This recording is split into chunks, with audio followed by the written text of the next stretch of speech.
بسم اللہ الرحمن الرحیم۔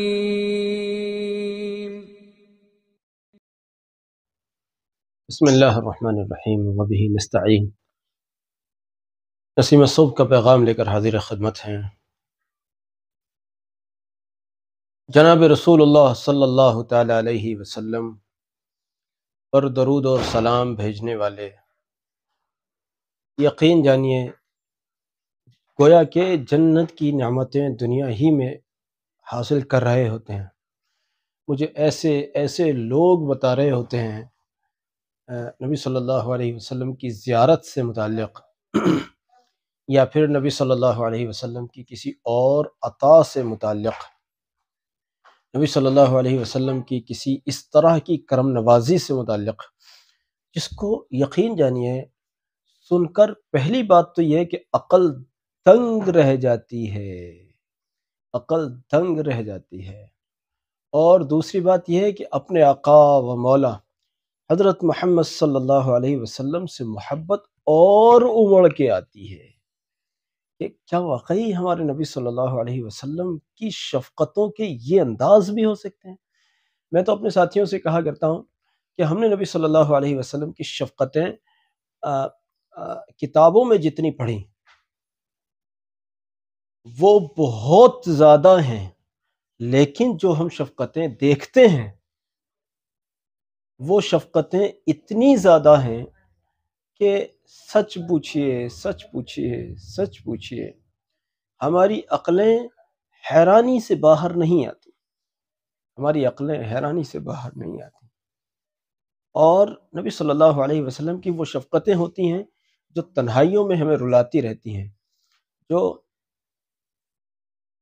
ہماری مجلسوں میں ایک طرح سے رقت کا ماحول اور اس طرح کا ماحول پیدا کر دیتی ہیں کہ نبی صلی اللہ علیہ وسلم کا جب ذکر باسعادت کیا جائے تو ایک دوسرے لوگوں کے اندر کیا کیفیت پیدا ہوتی ہے، کیا نہیں ہوتی، یہ ان کا مسئلہ ہے، لیکن چونکہ ہم نبی صلی اللہ علیہ وسلم کی شفقتوں کے وہ مشاہدے دیکھ رہے ہیں لوگوں کے ذریعے سے، لوگ جو ہمیں بتا رہے ہوتے ہیں کہ جی مجھ پر یہ شفقت ہوئی۔ ابھی یہاں ایک صاحبزادے بیٹھے تھے، وہ بندہ نہ نماز پڑھنے کو تیار، نہ روزے رکھنے کو تیار، اور مجھ سے کہہ رہا میں نے رات میں نبی صلی اللہ علیہ وسلم کا دیدار کیا۔ ایسے لوگ سمجھتے ہیں کہ ساری عنایتیں اولیاء کاملین پر ہوتی ہیں۔ میں کہتا ہوں نبی صلی اللہ علیہ وسلم کی عنایتیں تو ہر امتی پر ہیں بھائی، ہر امتی پر ہیں۔ کیا حیرت کی بات ہے، روزہ بھی نہیں، نماز بھی نہیں، اور بندہ کہتا ہے کہ نبی صلی اللہ علیہ وسلم کا دیدار ہوا۔ سمجھ رہے ہیں کتنی بڑی بات ہے؟ اور نہ صرف دیدار ہوا بلکہ جو حاجت ہے، جس حاجت کو رکھا اللہ کے فضل سے، وہ حاجت ہاتھ پوری کر دی گئی۔ یہ کوئی چھوٹی سی بات سمجھ رہے ہیں؟ آج یو کے سے مجھے ایک بہت خوبصورت واقعہ سنایا گیا، جس کو یقیناً اگر آپ سنیں گے تو آپ نبی صلی اللہ علیہ وسلم پر اگر درود اور سلام نہیں بھی بھیجتے ہوں گے تو میرا یہ یقین ہے کہ آج کے اس بیان کو سننے کے بعد آپ درود اور سلام کے بغیر رہ نہ سکیں گے انشاءاللہ۔ وہ کہتے ہیں کہ ایک آدمی سیدھے سادہ سا ٹھیلے پر تھوڑے بہت چاول سے بنا کر ان کو بیچتا تھا۔ جیسا ہوتا نا، دیکھا ہوگا آپ نے، بہت سارے لوگ چوراہوں پر کچھ ٹھیلے وغیرہ لگا کر اس پہ کچھ چھوٹی موٹی سی بریانی یا اس ٹائپ کا بیچ رہے ہوتے ہیں۔ اب وہ بیچارے کیا بیچ رہے ہیں، کتنی اس میں آمدنی ہو رہی ہے، کتنا انہیں فائدہ ہو رہا ہے، کتنے ان کے خرچے پورے ہو رہے ہیں، کہہ رہے ہیں کہ تھوڑے سے چاول بنا کر غریب ان کو ایک نکڑ پر کھڑے ہو کر بیچتا ہے اور پورے دن درود شریف پڑھتا رہتا ہے۔ اب چونکہ چاول تھوڑے سے ہوتے ہیں، ایسے ہی کسی چلتے پھرتے چوراہے پر کھڑے ہو کر بندہ بیچ رہا ہے تو خریدار بھی تھوڑے سے ہی آتے ہیں، اور صاحب آمدنی بھی تھوڑی سی ہوتی ہے، خرچے بھی ایسے ہی ہوتے ہیں پھر، لیکن درود شریف پڑھی جا رہی ہے ساتھ ساتھ۔ گھر میں کئی بیٹیاں ہیں جن کے نکاح ہونے ہیں، اب بوڑھا باپ اس لیے پریشان ہے، خدا بندہ یہ 2-4 کلو چاول بیچ کر گھر کے اخراجات کو پورے کروں یا ان بیٹیوں کے نکاح کے لیے کچھ انتظام کروں؟ کہنے درود شریف پڑھنے والا یہ شخص تھوڑے سے چاول بیچ کر گزارا کرنے کی کوشش کرنے والا کیا گزارا ہوتا ہوگا آپ سمجھ سکتے ہیں۔ کہتے ہیں ایک دن ایک شخص آ کر ان کے پاس بیٹھ گیا اور وہ شخص نے جب اپنا تعارف کرایا تو وہ کوئی پرانا ان کا یار غار تھا، جس کو وقت کے ساتھ ساتھ آدمی جیسے بھول بھی جاتا ہے، تو ایسے بھول جاتا ہے۔ دراصل ایک روز میں تفسیر کرنے کے لیے بس بیٹھ ہی رہا تھا، اچانک ایک کال آئی۔ میں نے کہا بھی جب تک لوگ جمع ہو رہے ہیں، جب تک میں اس کال کو دیکھ لوں۔ میں نے کال ریسیو کر کے سلام کلام ہوا، کہنے لگے مفتی صاحب مجھے پہچانا؟ میں نے کہا بھی پہچاننے کا موقع نہیں ہے، بعد میں بات کریں گے، چونکہ وہ ادھر تفسیر بالکل شروع ہونے والی ہے۔ میں نے سمجھا کوئی ایک آدھ کوئی ضروری بات پوچھنی تو پوچھ پاچھ لیجئے، ورنہ تو پھر اگر یہ پہچاننے والی بات ہے تو بھائی تھوڑی دیر بعد بات کریں۔ وہ ایک دم کہہ لیں گے اے مفتی صاحب میں فلاں شخص ہوں، مطلب انہیں لگا کہ شاید میں فون کاٹ دوں گا، تو انہوں نے ایک دم وہ اوقات کہہ لیں گے ارے مفتی صاحب میں فلاں شخص ہوں۔ ارے میں نے کہا اللہ اکبر، میں کہاں تھے تم اب تک بھائی؟ بہت پرانا ایک بہت ہمارا لنگوٹیا یار۔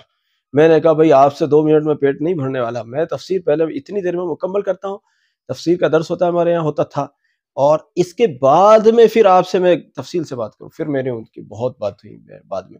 تو بہرحال ایسے کچھ پرانے لوگ آ جاتے ہیں نا، تو کہتے ہیں کہ وہ صاحب آ کے بیٹھے اور بیٹھ کر اپنا تعارف کرایا، اور اللہ کی قدرت ان کی جو 2 یا 3 جتنی بھی بیٹیاں تھیں ان سب کے رشتے اپنے بیٹوں کے لیے مانگ لیے۔ درود شریف پڑھنے والے کی کیا ٹینشن تھی؟ میری بیٹیوں کے کس طرح سے نکاحوں کا انتظام ہوگا۔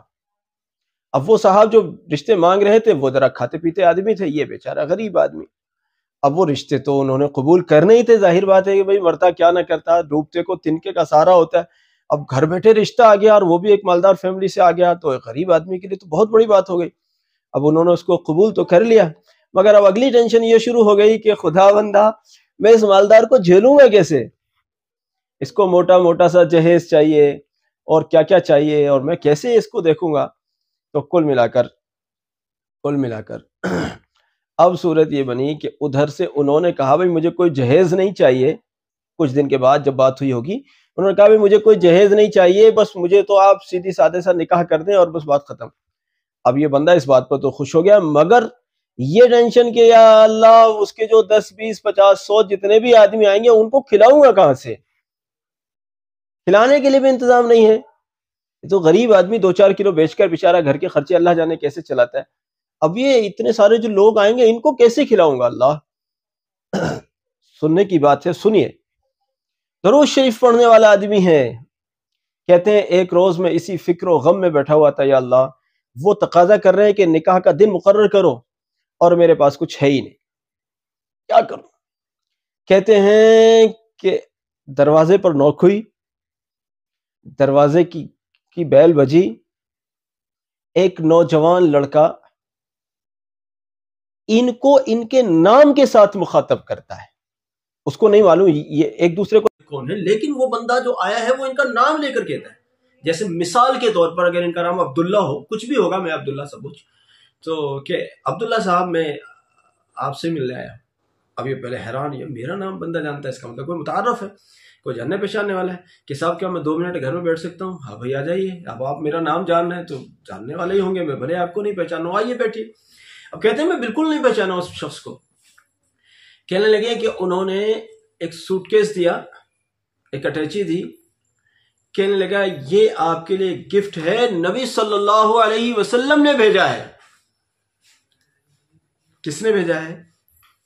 اس عظیم الشان ہستی نے بھیجا ہے جس پر درود اور سلام یہ شخص بھیجتا تھا، کہ جی یہ گفٹ ہے اور یہ نبی صلی اللہ علیہ وسلم نے آپ کو بھیجا ہے۔ اور اس میں وہ کھول کر دیکھتے ہیں تو اس میں پیسے تھے، اور وہ پیسے کتنے تھے؟ وہ پیسے اتنے تھے کہ وہ شادیاں بھی ہو گئیں، سارے اخراجات اللہ کے فضل سے پورے ہو گئے، اور یہ آدمی جو 2-4 کلو کی ٹھیلی پر بریانی بیچتا تھا یا چاول بیچتا تھا، جو بھی بیچتا تھا، اس نے باقاعدہ اپنے لیے دکان بنائی اور باقاعدہ ایک اچھا ہوٹل بنایا۔ اتنے پیسے تھے اس میں، سارے اخراجات پورے ہو گئے، شادیاں ہو گئیں اللہ کے فضل سے، اور صاحب کاروبار کا مستقل انتظام ہو گیا، حالات بدل گئے۔ جڑ کہاں سے چلی؟ جڑ چلی درود شریف سے، جڑ چلی درود شریف سے۔ اس لیے میرے عزیزو، درود شریف پڑھنے والے بن جاؤ۔ یہ واقعہ آج مجھے UK سے کسی نے سنایا، کہنے کہ جب یہ واقعہ پیش آیا تھا تو پورے ملک میں خوب مشہور ہوا تھا۔ وہ واقعہ کسی اور ملک کا ہے، سنایا گیا کسی اور ملک سے ہے۔ تو بہرحال یہ بہت بڑی بات ہے، اور یہ درود شریف کی عجیب و غریب افادیت ہے، عجیب و غریب افادیت ہے، عجیب و غریب افادیت ہے۔ آؤ میرے دوست، درود شریف والے ہو کر رہ جائیں، درود شریف کے نام کر دیں اپنے آپ کو، اور درود شریف کو اپنا وظیفہ بنا لیں۔ اللہ رب العزت مجھے بھی درود شریف کی افادیات اور اس کے کا فیضان مجھے بھی عطا فرمائے۔ جزاک اللہ، ہمارے اس پیغام کو ساری امت تک پہنچانے میں ہمارے معاون بنے۔ السلام علیکم ورحمۃ اللہ وبرکاتہ۔